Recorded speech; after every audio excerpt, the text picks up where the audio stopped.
بسم اللہ الرحمن الرحیم۔ السلام علیکم۔ آپ دیکھ رہے ہیں D D P Analytica. Pakistan میں 18ویں ترمیم جب سے معرض وجود میں آئی، اس کو پارلیمنٹ نے پاس کیا، صوبوں کو بے پناہ اختیارات دے دیے گئے اور ان اختیارات کی وجہ سے وفاق کی ریٹ اتنی کمزور ہو گئی کہ وفاق اب کسی بھی چیز پہ کوئی چیک نہیں رکھ سکتا۔ لا اینڈ آرڈر کا مسئلہ ہو، کوئی آپ کے خلاف بغاوت کرے، ریاست کے خلاف بولے، کانسٹیٹیوشن کے خلاف باتیں کرے، وفاق اس کے بارے میں کچھ نہیں کر سکتا۔ یہ وفاق کو کمزور کرنے کا ایک آلہ تھا، لیکن عوام تو یہی ہیں۔ عوام کو دیکھنا ہے، سوچنا ہے کہ اس ملک کا تحفظ ہم نے کیسے کرنا ہے۔ میں پچھلے چند دنوں کے بیانات سیاستدانوں کے دیکھ کے دل برداشتہ ہوں، دکھ ہوا بہت زیادہ کہ ہم اپنے ذاتی مفادات کے لیے اتنے گر جاتے ہیں کہ اپنے ہی وطن کے بارے میں فضول باتیں کرنا شروع کر دیتے ہیں۔ وہ چیز جو کبھی آپ کی زبان پہ آنی نہ چاہے وہ لے آتے ہیں۔ آپ پیپلز پارٹی کا دیکھ لیجئے سندھ میں، اگر آپ ان کی کرپشن پکڑنے کی کوشش کریں تو وہ ساتھ ہی سندھو دیش کا نعرہ لگا دیتے ہیں۔ یہ کارڈ ہر وقت ہاتھ میں رہتا ہے۔ جرائم بے پناہ ہیں، لیکن انہوں نے اپنے مرضی کے پولیس آفیسر وہاں رکھنے ہیں، مرضی کے جج رکھنے ہیں تاکہ کوئی جرم ثابت نہ ہو۔ عزیر بلوچ کے تفصیلی بیانات دیکھ لیجئے جو اس نے فری ول سے میجسٹریٹ کے سامنے ریکارڈ کرائے۔ مختلف جو قتل کیے ان کے بارے میں بتاتا ہے۔ زرداری صاحب کی ہمشیرہ فریال تالپور کے کہنے پہ بہت سارے قدم اس نے اس کے کہنے پہ اٹھائے۔ بھتہ خوریاں 2 کروڑ کسی جگہ سے وصول کر رہا ہے، 2 کروڑ وہ فشری ڈپارٹمنٹ سے کر رہا ہے، مہینہ لگا ہوا ہے 1 کروڑ روپیہ مہینہ وہ میڈم فریال تالپور کو دیتا ہے، لیکن آپ پوچھ نہیں سکتے۔ جو برا حال سندھ کا کیا ان لوگوں نے، وہ دیکھ کے تو انسان کو رونا آتا ہے، شرم آتی ہے، لیکن وہ آپ کو ڈرا کے رکھتے ہیں۔ کچھ دن پہلے مراد علی شاہ صاحب نے اسی طرح کا بیان دیا، کیونکہ انہوں نے لوکل باڈیز کے جو الیکشن آنے اس سے پہلے انہوں نے قوانین ایسے بنا لیے جس پہ کہ اپوزیشن سراپا احتجاج ہے، اور وجہ بالکل درست ہے۔ آپ اگر لوکل باڈیز کو اتنا کمزور کر دیں کہ سارے محکمے وہ لے لیں جو ان کے پاس ہونے چاہیے تھے، جن سے نہ ان کی آمدن رہے کہ وہ کوئی ترقیاتی کام کر سکیں، اور آمدن جائے سارے آپ لوگوں کے پاس تاکہ آپ پیسے بنا سکیں، تو پھر وہ کام کیسے چلائیں گے؟ نہ ان کو اختیارات دیے جائیں، نہ ان کو ایسا سورس دیا جائے جس سے کہ ان کو انکم ہو اور وہ اپنا کام چلا سکیں۔ جب احتجاج ہوا تو ان کو جاہل ان پڑھ بھی کہا، اور پھر یہ کہا کہ دھمکی بھی دے دی۔ وفاق نے کچھ کہا تو جناب بلاول صاحب کی تقریر سن لیں، بنگلہ دیش بنا، یہ بنا، وہ بنا، سندھو دیش بھی بن سکتا ہے، تمہاری ایسی کی تیسی۔ پاکستان کے عوام زندہ ہیں، صرف ان کو آنکھیں کھولنے کی ضرورت ہے۔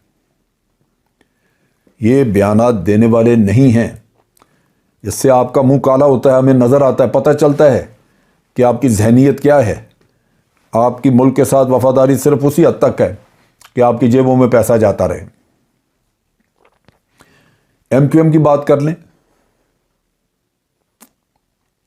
وہی مسئلہ ہوتا تھا، وہ یہ نعرہ لگا دیتے تھے کہ بنگلہ دیش بن سکتا ہے۔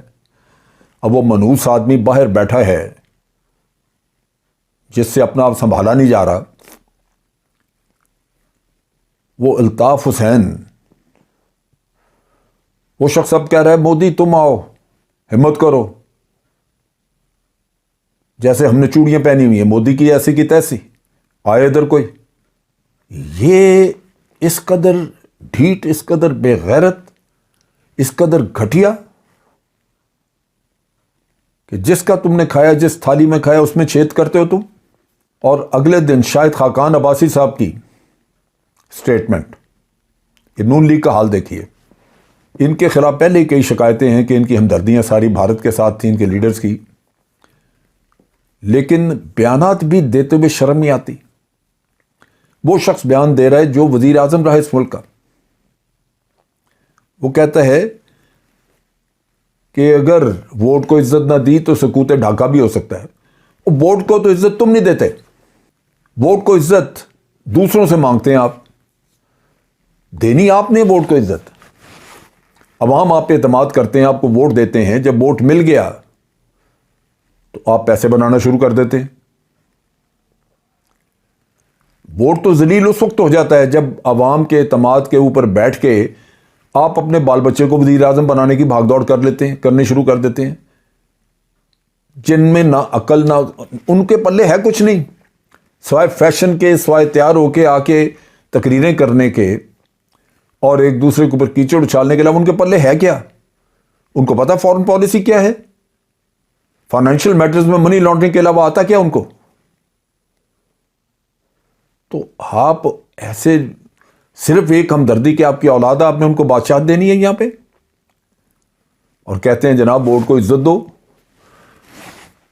ووٹ کو عزت اس نے دینی ہے جس کو ووٹ دیا جاتا ہے، اس کے اوپر اعتماد ہے، اس کو ایک امانت سونپی جاتی ہے، جب وہ امانت کو نہیں سنبھال سکتا تو ووٹ اس نے ذلیل کیا۔ عوام بھی اگر غلط آدمی کو ووٹ دیتے ہیں، ایک ایسے آدمی کو جو کہ خیانت کرتا ہے اس کو ووٹ دیتے ہیں، تو انہوں نے بھی ووٹ کو برباد کیا، لیکن جس کو ملا ہے اب اس کی ذمہ داری اس نے ووٹ کو عزت دینی ہے۔ آپ کہتے ہیں جی ادھر بھی سکوت ڈھاکہ ہو سکتا ہے، ہم عوام اس معاملے میں سوئے نہیں رہیں گے، صرف آنکھیں کھولنے کی ضرورت ہے۔ آپ پہچانے لوگوں کو، یہ کوئی طریقہ نہیں ہے کہ آپ کھاتے بھی ہیں، ہر طرف سے مال بھی بناتے ہیں اور اپنی اولادوں کو پال رہے ہیں دوسروں کی اولادوں کے سروں پہ۔ زرداری صاحب بیٹے کو بنانا چاہتے ہیں پرائم منسٹر، میاں صاحب اپنی بیٹی کو بنانا چاہتے ہیں، باقی بھی خاندان تیار پھر رہا ہے، کوئی حمزہ پھر رہا ہے، کوئی شہباز پھر رہا ہے، کئی پھر رہے ہیں، سب تیاری کس کے بیٹھے ہوئے ہیں۔ باقی پاکستان کے عوام جتنے ہیں یہ بے وقوف ہیں، ان کے پلے کسی کی اولاد، کسی کے پاس کوئی اور بچہ پڑھا لکھا اتنا نہیں ہے کہ وہ ملک کے اندر لیڈرشپ کر سکے۔ تو ان حالات میں جب کہ ملک کے حالات اچھے نہیں ہیں، لیڈرشپ کا فقدان ہے، آپ ہمیں اس طرح کی باتیں سنا کے کیوں دل جلاتے ہیں ہم لوگوں کا؟ یہ چیز ذہن میں رکھنی چاہیے۔ پاکستان کے عوام کو ان کے سیاہ چہرے پہچاننے چاہیے۔ میرا اس کہنے سے ہرگز یہ مطلب نہیں ہے کہ یہاں پہ آ کے فوج کو ٹانگ اڑانی چاہیے یا فوج کو لیڈرشپ لینی چاہیے، نہیں، فوج کا یہ کام نہیں ہے۔ میرا کہنے کا مطلب یہ ہے کہ عوام بھی سوچیں کہ ہم گدھوں کی طرح کن کے پیچھے لگے ہوئے ہیں، جو بات بات پہ ہمیں یہ کہتے ہیں سکوت ڈھاکہ ہو جائے گا، بات بات میں ہمیں سمجھاتے ہیں کہ جناب بنگلہ دیش بن جائے گا۔ کیسے بن جائے گا؟ جو بنانے کی کوشش کریں گے ان کی قبریں بنیں گی ادھر۔ پاکستان کے عوام کو آنکھیں کھولنی ہیں، چہرے پہچاننے ہیں، الیکشن آئیں گے، بالکل ایسے لوگوں کو جن کی زبانیں کالی ہیں، جس پہ ہمیشہ یہی اس طرح کے الفاظ ہمیں سننے کو ملتے ہیں، ان کا کوئی رائٹ نہیں ہے کہ ان کو کوئی ووٹ دیا جائے۔ ووٹ دے کے آپ بے شک نیا آدمی لے کے آئیں، نیا لیڈر لے کے آئیں، جس کو موقع ملے، جس کو ٹرائی کر کے دیکھیں، نہیں اچھا کرے گا وہ بھی چلا جائے گا۔ لیکن جن کو بار بار ہم دیکھ چکے ہیں، جنہوں نے صرف اپنی اولادیں پالی ہیں، جنہوں نے مال بنایا ہے، جن کی زندگی ہیں، جن کی جنتیں لندن میں پڑی ہوئی ہیں یا دبئی میں پڑی ہوئی ہیں یا پیرس میں ہیں، ان کا کیا رائٹ ہے یہاں پہ آ کے ووٹ لینے کا؟ یہ صرف اور صرف شعور کی کمی ہے جس کی وجہ سے یہ دوبارہ پھر سے 12 تک آ کے 3 4 دفعہ آ کے حکومتیں کر رہے ہیں اور دیا کچھ نہیں۔ یہ ضروری ہے کہ آپ لوگ آنکھیں کھولیں، دیکھیں، یا کم از کم ان لوگوں کو کہیں کہ جو مال بنا لیا، جو پیٹ بھر لیے، اب کم از کم اپنے منہ سے یہ غلیظ باتیں مت نکالیں۔ اگر یہ باتیں نکلیں گی یہ بہت زیادہ تکلیف دہ ہیں، خاص طور پہ کیونکہ ہم اپنے باہر والا کوئی کہتا ہے بالکل کہتا ہے وہ دشمن ہے، لیکن جب اپنے گھر کا آدمی یہ کہے جو کھاتا ہے اسی تھالی میں بیٹھ کے، تو اس شخص کا کوئی حق نہیں ہے، اس کی زبان کھینچنی چاہیے قبل اس کے کہ وہ ایسی بات کرے۔ یہ میں آج سوچ اور اپنی طرف سے ایک التجا، ایک استدعا آپ تک چھوڑے جا رہا ہوں کہ خدا را ان لوگوں کو لگام دیں. اگر آپ اٹھ کے لگام نہیں دیں گے یہ آپ کی سلامتی کے لیے بہت بڑا خطرہ بن سکتے ہیں.